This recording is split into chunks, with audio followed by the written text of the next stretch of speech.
Hola, somos el grupo formado por Erika, Tamara, Miriam e Irene y vamos a explicar las técnicas de recogida de muestras para las diferentes pruebas diagnósticas del COVID-19 y los equipos de seguridad para el personal sanitario.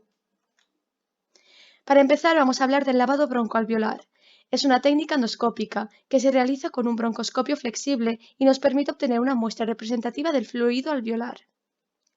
Esta técnica consiste en encajar el fibroscopio en un bronquio segmentario o subsegmentario y a continuación se infunde suero fisiológico. Posteriormente se aspira con suavidad para recoger el líquido instilado junto al material alveolar. A continuación se realiza un cultivo del líquido obtenido. Es preciso tener en cuenta la posibilidad de que exista contaminación de la muestra por secreciones orofaríngeas.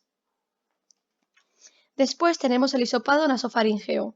Se realiza la toma de la muestra con un hisopo fino y flexible de la parte superior de la garganta, por detrás de la nariz. Primero se introduce el hisopo por una narina, de forma paralela al paladar, hasta la nasofaringe. Una vez alcanzada la nasofaringe, hay que rotar el hisopo por la pared frotando suavemente y retirar delicadamente sin dejar de rotar el hisopo. Cuando ya se ha realizado en la primera fosa nasal, hay que volver a realizar el mismo procedimiento por la otra. Al retirar el hisopo, se introduce inmediatamente en un tubo estéril con medio preferiblemente y se conserva en la nevera si no se analiza inmediatamente hasta su envío al laboratorio. A continuación, tenemos el hisopado orofaríngeo. Se realiza la toma de la muestra con un hisopo grueso y rígido. Se sujeta la lengua del paciente con un depresor lingual y se frota con firmeza la pared posterior de la garganta con un hisopo. Este se introduce inmediatamente en un tubo estéril con medio preferiblemente. La muestra ha de conservarse en nevera hasta su envío al laboratorio si no se puede analizar en el mismo momento de la toma. Si se toma muestra nasofaringia y orofaringia al mismo paciente, se pueden introducir los dos hisopos juntos en el mismo tubo de medio de transporte. El aspirado endotraqueal es una técnica que se basa en eliminar las secreciones aspirando a través de una vía aérea artificial que puede ser un tubo endotraqueal o bien una cánula de traqueostomía. Primero de todo, lo que se debe de comprobar es la presión negativa ocluyendo el extremo de los tubos de succión antes de conectar la sonda de aspiración, y ya posteriormente se introduce la sonda sin hacer succión a través del tubo endotraqueal hasta ubicarla en el espacio traqueal. Esto se debe realizar cerrando el orificio distal de la sonda y comenzar la succión.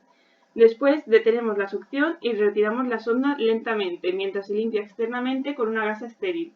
Por último, lo que debemos hacer es colocar la muestra en un recipiente estéril cortando el segmento distal de la sonda para que salga la presión y la muestra se pueda depositar en el recipiente. La técnica no invasiva de recogida de saliva se realiza aunque todavía no se disponen de estudios de validación.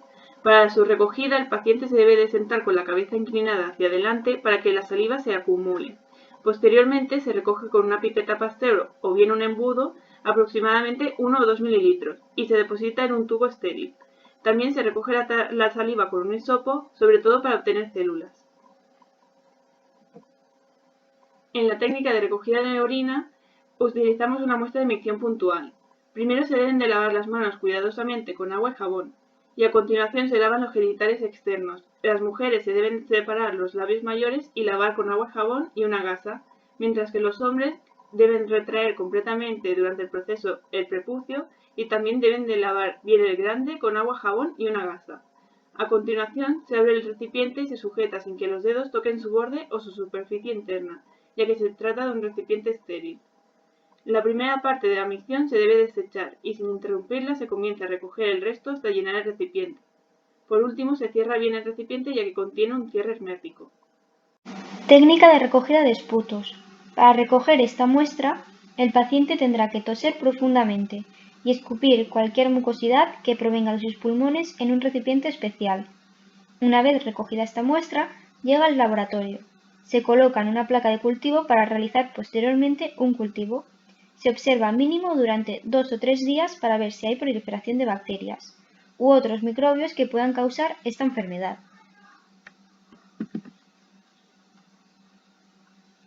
Técnica de recogida de heces. La técnica de recogida consiste en orinar previamente antes para evitar un posterior contacto de la orina con las heces, además de limpiar la zona previamente. La forma habitual de recogida consiste en tomar parte de las heces con un recolector y depositarlas en un recipiente estéril. Esos recipientes suelen llevar una espátula acoplada al tapón con la que tomar la muestra e introducirla en el recipiente. Todo el procedimiento se tiene que realizar con guantes y sin tocar en ningún momento ni la espátula ni las paredes del recipiente y el tapón. La carga viral del COVID-19 es mayor y persiste más tiempo en las heces que las muestras respiratorias y de suero. Ahora hablaremos de la técnica para identificar los anticuerpos. La muestra utilizada es el suero y se realiza por punción venosa. La presencia de IgM en suero nos indica que el paciente está en la fase aguda de la enfermedad. En cambio, la presencia de IgG nos indica que el paciente ha pasado la enfermedad anteriormente.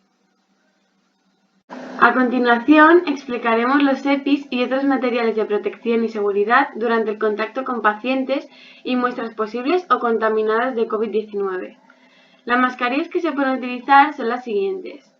Las mascarillas N95, KN95 son EPIs adecuados a la normativa de Estados Unidos. A pesar de no estar homologadas en la Unión Europea, pueden usarse en caso de no tener alternativa dada la falta actual de mascarillas homologadas CE. Estas mascarillas filtran un 95% de las partículas y tienen un buen nivel de ajuste a la cara, con lo cual aseguran cierto hermetismo.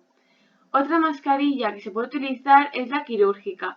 Esta normalmente se utiliza encima de otra mascarilla. Estas mascarillas son las más sencillas y son útiles porque filtran el aire que expulsamos, con lo que previene el contagio a las demás personas de que la contagiemos, pero no impide que la propia persona pueda aspirar el virus.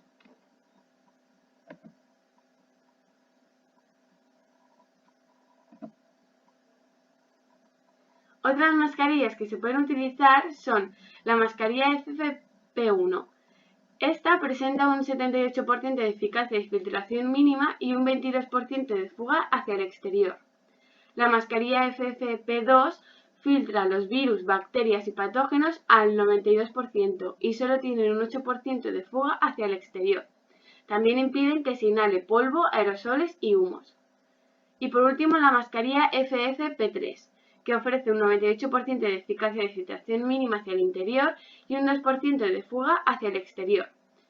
Estas actúan contra distintos tipos venenosos y tóxicos de polvo, humo y aerosoles, y pueden contener o no válvula de exhalación.